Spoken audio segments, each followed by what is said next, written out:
જો ઓલો અપૂડો આવ્યો છે દીમાં 10 વાર ધક્કા ખાય છે કેટલા પૈસા લીધેલા છે આપી દેવાના પૈસા પાછા અરે બાપા ભલે ને ઈ આવ્યો છે ને પૈસા લેવા એ આગળ પૈસા દઈને જા તું જો આગળ એનો વહીવટ પતાવી દઉં તું.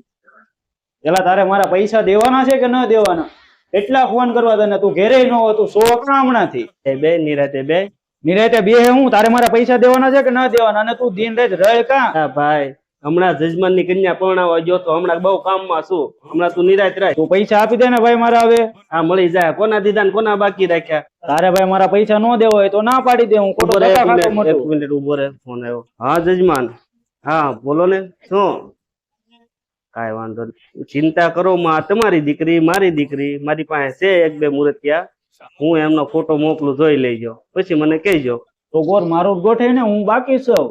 એટલે આમાં તને ખબર ન પડે, આમાં વિધિ કરવી પડે, ખર્ચો બહુ જાજો તો થાય. કેટલો ખર્ચો થાય બોલ ને તું બાપા. આ તારા ખર્ચામાં મારા 2 હપ્તા ભરાઈ જાય. આથી હું આપી દેલા ભાઈ પૈસા, હું ભરી દે. અને હાલે આ 500 તું અત્યારે રાખ અને મારો ફોટો મોકલી દઈએ. અને મારે જવું છે એ બીજે ઉઘરાણી કરવા.